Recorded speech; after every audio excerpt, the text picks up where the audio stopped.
Jaz sem Ana in danes vam bom prebrala pravljico, ki jo je napisal Uroš Grilc, ilustrirala pa jo je Anka Kočevar. Pravljici je naslov Izgubljeni slamnik. Na ravnici ob modro-zeleni reki stoji prav poseben kraj. V tem kraju je bil nedolgo tega slamnik nadvse pomembna in imenitna reč. In slamnikov je bilo tu res mnogo. Majhnih, velikih, olepšanih s pisanimi svilenimi trakovi, rožicami ali gumbi, pa pokončnih in okroglih. Slamnik je bil tu in sploh. Krasil je velike in majhne glave, dame in gospode, in poznali so ga daleč naokoli. Nad tem krajem se vzpenja gozdnat grič, poln zanimivih živali, raznovrstnih dreves in cvetlic ter skrivnosti. Na tem griču vsi živijo nadvse zadovoljni in srečni. In ta grič ima tudi ime Šumberk. Na Šumberku ima svoj brlog lisička.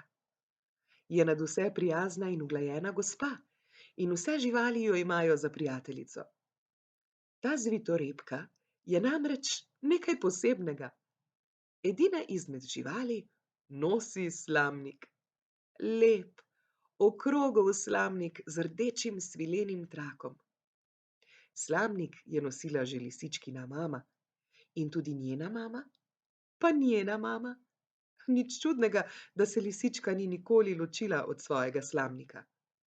Modre živali so tako pripovedovale, da bo Šumberk nekaj posebnega vse dotlej, dokler se bo po njem sprehajala lisička s slamnikom.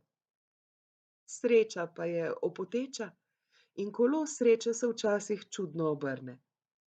Nekega dopoldneva lisička po dolgem sprehodu leže v senco košatega gabra, da si oddahne. Zvije se v klobčič in zadrema. In sanja. Sanja o soncu, o svojih prijateljih in o sočnih malinah. A niso vse sanje sanjske. V lisičkine sanje se naenkrat pripodi strašna nevihta. Šumberk prekrijejo temni oblaki in iz njih švigajo strele in treska grom. Dež curko malije, veter tuli in žvižga, gozd zajame huda ura. Potem pa, kot bi odrezal, se oblaki razkadijo in spet posije sonce. Lisička odpre eno oko, pa drugo oko, se pretegne in s taco potipa po glavi. In ostrmi. Njenega ljubega slamnika ni nikjer. Išče in išče, a slamnik, kakor da se je v tla pogreznil. Uboga lisička, kar ne more verjeti, kaj se je zgodilo. Še dobro, da imam v gozdu toliko prijateljev, za pomoč jih prosim. In krene na pot. Hodi in opreza, ali njen slamnik morda tiči za kakim starim štorom. Naredi komaj 107 korakov, ko jo pri starem hrastu preseneti drevesna dirka. Veverici se kot za stavo podita gor in dol, ter skačeta z veje na vejo. Tako sta zaposleni druga z drugo, da lisičko komaj opazita. Morda pa gospa in gospod Veverica vesta, ali je kje blizu lisičkin slamnik. A veverici se čudita. Prav nič nista slišali o kakem slamniku. In zaradi nevihte do malo prej nista pomolili nosu iz dupline. Kakšne nevihte? Kaj se mi ni to samo sanjalo? Čudne, prečudne reči se dogajajo v našem gozdu, si misli lisička. In odlisiči proti najvišji smreki na Šumberku. Mala sivotačka se muči, vleče za seboj velik storž in ko uzre lisičko, glasno zacvili. Miška se lisičke ustraši, saj je brez slamnika ni nikoli videla. Ko pa sliši, da je lisičkin slamnik izginil, jo na moč zaskrbi. Jejhata, jejhata, gotovo je nevihta vsega kriva, vzdihuje. Tak veter je prinesla, da so se vse živali razbežale. Sama sem smuknila v češminov grm, takrat pa sem zagledala čudno postavo, kako se kubaca med skalovjem in nosi nekaj okroglega. O, morda pa je bil to moj slamnik, se lisički zdaj zasvetijo očke in jo ubere naprej po poti. Kaj pa je ta vik in krik? Kdo pa tako glasno vrešči? Saj to sta gospod in gospa Šoja. Ravno spletata novo gnezdo in se prerekata, ali je zanj boljša brezova ali leskova vejica. Vsakdo ve, da sta Šoji največji gozdni radovednici. Tudi lisička ve, da Šojama prav nobena gozdna novica ne uide. In ne mara prav ti dve pevki vesta, kaj in kako je s slamnikom? Prijateljici Šoji, moj slamnik je izginil. Vama je morebiti prišlo na uho ali na oko, kje naj ga iščem? Povpraša lisička. Šoji se našopirita in ena čez drugo hitita pripovedovati, da sta med strašnim nevihtnim rompompomom slišali rohneč glas, ki je bentil pod njuno bukvijo. Bodo že videli, kaj se pravi onečediti moj domželdol. Oj, oj. Veste, kaj je domželdol? Domželdol je skrivnostni svet škrata Domželca. To je čisto prava škratja jama. To je svet, ki ga je več pod zemljo kot nad njo. Tam je temno, hladno in nasploh strašno. Pa menda nima mojega slamnika ta nabriti jamski škrat, zaskrbi lisičko. K škratu si ne upa, preveč jo je strah tega zlovoljneža. In v tistem, ko je lisički najtežje pri srcu, zasliši. Botrica, kaj pa vi na našem koncu?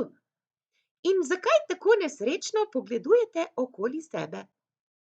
To ni nihče drug kot hrošček Simon, prijazni jamski hrošček, najbolj dobrodušno bitje daleč naokoli. Hrošček posluša lisičkino zgodbo in se mu vse skupaj zdi malo čudno. Škratje so res nagajive pokore, da jim ni para, a da bi Domžalc lisički kar iz lepega miru ukradel slamnik, ta je pa dobra. Res pa je, da pri škratih nikoli ne veš, kaj imajo za bregom. Morda si škrat s slamnikom na glavi prav zdaj ogleduje svoj odsev v gladini Jamskega jezerca. Nič. Do škrata bo treba, ni druge. Hrošček Simon ni le najbolj prijazen hrošček, ampak tudi zelo pogumen. In lisički obljubi pomoč. Seveda, jamski hrošček se brez težav poda v temno jamo, sploh pa škrata Domžalca dobro pozna. In tako se hrošček Simon spusti v škratje podzemlje. Le kaj bo iz tega, skrbi lisičko. V jami se hrošček čudi, koliko smeti je tu notri. Potem pa ob Jamskem jezercu res najde škrata s slamnikom na kuštravi glavi, kako se občuduje v vodnem zrcalu. Domžalc, ti nabritež, zakaj le si lisički vzel slamnik? Jih škratu napne hrošček Simon. Kaj, jaz da sem komu vzel slamnik? Včeraj ga je v jamo prinesel nevihtni veter, se brani škrat. Potem pa doda. No ja, ta nevihta je pa moja škratovščina, to je res. Ti si zaškratil nevihto na Šumberku? Se čudi hrošček. Jaz, kdo pa drug? Kaj si pa morem, če so me razjezile vse te smeti, ki jih nekdo meče v moje domovanje? Fuj in fej, robanti škrat. Zdaj hrošček razume, kaj se je zgodilo. Škratje so res nagajivi, a niso zlobni, so varuhi narave. Nič jih ne razhudi bolj kot to, če kdo v gozdu, na travnikih, ob rekah, jezerih, morjih ali v jamah takole vsevprek meče smeti. Tega škrat res ne mara in takrat je njegova škratja jeza najbolj strupene zelene barve. In prav iz te jeze se skuhajo strašne nevihte, ki se s Šumberka podijo vse tja do Kamniških Alp. No ja, ampak kaj bi škrat s slamnikom, ki je večji od njega? Tomželc, spusti v jamo še druge živali, da ti pomagamo očediti jamo vseh teh smeti. Poskusi škrata prijazno prepričati hrošček.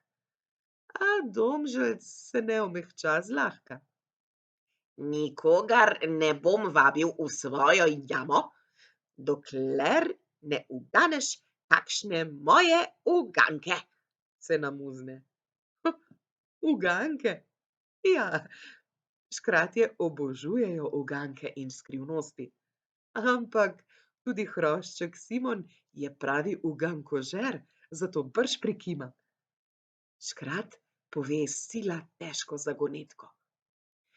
S stropa visi, le nežna kapljica vode ga gradi, a vseeno krepko in ponosno stoji. Kaj je to? Hrošček Simon tuhta in pretuhtava. Kaj le lahko gradi kapljica vode? Pa s stropa visi.